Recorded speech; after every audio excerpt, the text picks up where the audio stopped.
New York, 1976. A young Somali woman named Iman sits across from a table of agents. The room is thick with cigarette smoke and the hum of male voices that have already decided her worth. They push contracts in front of her with the kind of confidence that says she should be thankful, even honored. This is Vogue, after all, center of the fashion world. What they don't expect is that she can read those numbers like a lawyer, line by line, and that she knows how to compare them. She sees what the white models are being offered. She sees that the gap is wide, too wide. Most young women in her position would have swallowed their pride and signed. She was new in the city, new to the industry, a refugee who had already learned to survive with almost nothing. For many, that contract would have been a lifeline. But Iman was not like most women. Instead of gratitude, she gave them silence. And then a single word, delivered calmly and without hesitation. No. But it's insulting. I don't have any white in me. I don't want white people claiming me. I have no white in me. I'm a pure Somali. For the next 3 months, she stuck to it. No jobs, no income, no glossy magazine spreads. Her agents panicked, begging her to reconsider, but she would not move. To her, this was not about a photo shoot or a paycheck. It was about setting a value on her beauty, her labor, her very presence. In the industry, people will say the black model. I mean, I have never considered myself a black person. In my country, we're all black, so there was not a point of me saying I'm black. Of course I'm black. So, I mean, I have been described as I look like a white woman dipped in chocolate. I mean, I think they think it's something to be proud of. That kind of courage didn't appear out of nowhere. It was born years earlier in a life shaped by loss and upheaval, where standing firm was the only way to survive. Before there was fashion, before the covers of Vogue, before New York, there was war. Somalia in the early 1970s was not the stable country her diplomat father had once served. A military coup had turned colleagues into suspects, and suddenly, government officials became a target. Her family packed what little they could and fled with their lives. The world they knew disappeared overnight. For a teenage girl, it was a brutal experience. Home was no longer permanent, safety no longer promised. Kenya became a place of refuge, and life there was stripped to its bare essentials. Food, shelter, school, everything had to be rebuilt from scraps. Iman's father carried himself with the dignity of a man who had once represented his nation. Her mother, once a gynecologist in Mogadishu's hospitals, now helped women deliver babies in makeshift tents. They refused to let their children surrender to despair. There are only 2 photographs of Iman as a child. 2. That's what remains of her early years. She has called herself the face of the refugee, and it wasn't an exaggeration. That was her truth. Yet in that truth was also resilience. Education became her weapon.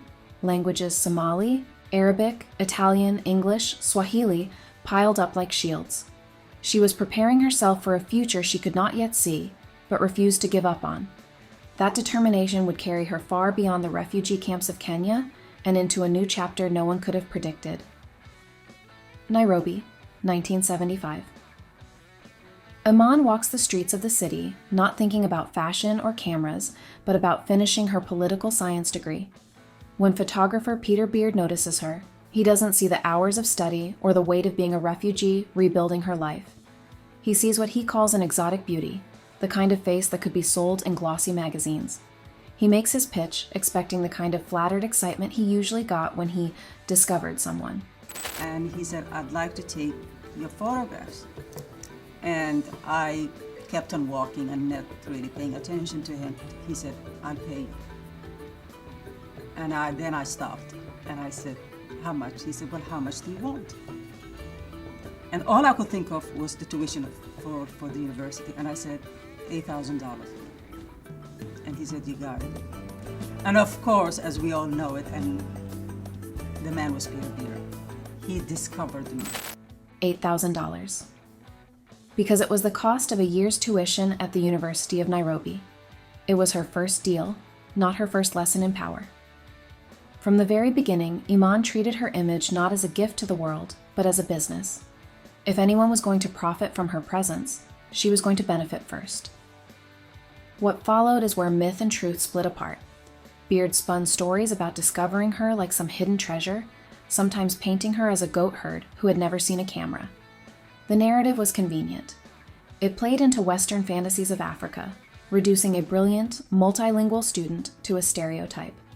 The truth was far different. She spoke 5 languages, had a diplomat father, a doctor mother, and the kind of intelligence that could cut through contracts before she ever walked a runway. That clash between who she was and how the world wanted to package her would only sharpen in the years ahead. Because if a single photograph could be twisted into fiction, what would happen when she stepped onto the global stage? When Iman landed in New York in 1976, she walked straight into the heart of fashion. Most models spent years chasing castings, surviving rejections, and hoping for a breakthrough. Her very first paid assignment was with Vogue. That was the mountaintop, the goal so many never reached, and she was there on her first step. The industry was stunned. She was a woman whose striking features and regal posture seemed to rewrite the definition of beauty. But beneath the glamour of that debut was a harsh truth. When the paycheck arrived, Iman compared it to what her white peers were earning. The difference was immediate, glaring, and insulting. Her presence on the page might have been revolutionary, but her compensation was the same old story. Black models were worth less. Many would have accepted it, fearing that complaining would close doors forever. Iman chose the opposite. She said no. She turned down every offer that did not match the rates of white models. And her protest stretched into months. It was not just an act of defiance, but a strategy. During that time, she didn't sit idle.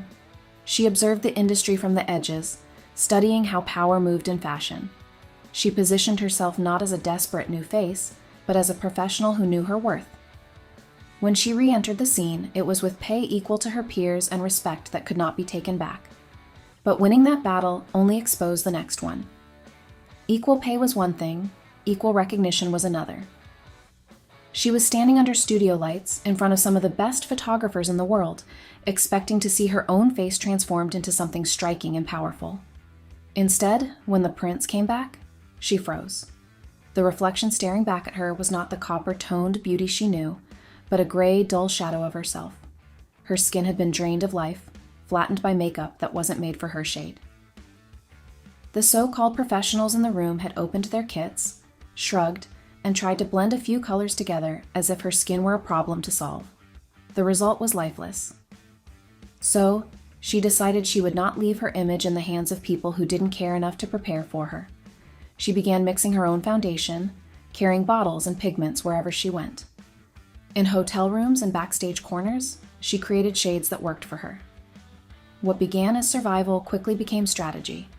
Every mixture, every formula, every experiment was a note stored away in her mind. Soon, makeup artists were watching her instead of leading her. She became part teacher, part chemist, showing them how to create shades that actually matched dark skin. She wasn't just solving her own problem, she was showing the industry its blind spot. In that quiet resistance, she was also planting the seeds of a future empire that would one day make millions. But beauty wasn't the only battlefield. Beyond the makeup chair and the photo shoots, another struggle was unfolding. Iman had already proven herself by the 1980s. She was gracing covers, walking runways, and shaping how beauty was defined. But the fashion industry had a cruel way of keeping control. Shows would book 1 black model, maybe 2 if they were feeling generous. Designers and agencies let the competition play out like a game. Black women were pitted against each other, forced to fight over crumbs while the industry congratulated itself for being diverse. Iman saw through it. She knew that competing against each other only kept the system in place, so she made a different move. She reached out to Bethan Hardison, a fellow model who had been just as outspoken about discrimination. She reached out to Naomi Campbell, the rising star with a fire of her own. Instead of letting the industry set the terms, they created their own alliance. Together, they built the Black Girls Coalition in 1988. That is the whole idea of what the coalition was about. It's about to understand that we have to become a union. The group was more than symbolic. They met with designers, spoke to casting directors, and challenged the old excuses. They made inclusion not a request, but a demand. They presented data showing the buying power of Black women in fashion and beauty, proving that exclusion could be a bad business strategy. And so, the industry, used to dividing and dismissing, suddenly had to deal with unity. But for Iman, Fighting for representation on the runway was only part of the story. There was another arena where Black women were constantly excluded, one that touched not just models, but everyday women. Iman had already left the runway behind by the mid-1990s. Most people assumed that another supermodel stepped aside for the next generation, but she was not the kind of woman who let others define her timeline. For years, she had been fixing the failures of makeup artists, and over time, it became her passion. She knew exactly what shades were missing and how exactly women of color were left out of the beauty industry. In 1994, she decided to fix it herself. Iman Cosmetics launched with a simple but radical promise: real foundation shades for women with darker skin tones, not 3 vague colors labeled brown, and not a token attempt at inclusivity. She created a full range that matched undertones from the deepest ebony to the lightest cafe au lait. Executives laughed in her face. They told her it was a niche market, that Black women didn't spend money on makeup, but Iman had already seen the demand.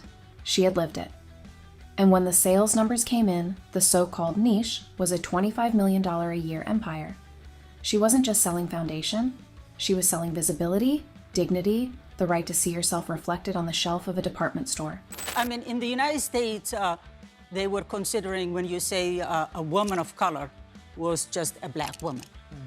So in the rest of the world, when we say a woman of color, we mean all women who are not white. Yeah. So I wanted to bring a new language to the beauty position and space that I changed it to women with skin of color. By 2013, Fashion Week had become a global spectacle, a parade of runways live-streamed around the world. Designers congratulated themselves on how far they had come. Naomi Campbell on a cover, Joan Smalls on a runway, and the industry expected a standing ovation for progress. But Iman wasn't buying it. She had lived long enough to see the patterns. For every step forward, there was still a line of all-white models walking in lockstep down catwalks. The tokenism hadn't disappeared. It had just been dressed up as diversity. Most veterans of the industry stayed quiet, careful not to burn bridges. But Iman had her own empire now. She didn't need their approval, so she did what few dared. She named names. Marc Jacobs, Victoria Beckham, Phoebe Philo at Celine. She didn't couch her criticism in vague language. She didn't whisper at cocktail parties or leak her frustrations through anonymous quotes. She went public, putting the problem in bold print where no one could ignore it. Her words changed the conversation. Journalists began to count models of color on runways, to track diversity season by season. Numbers replaced excuses.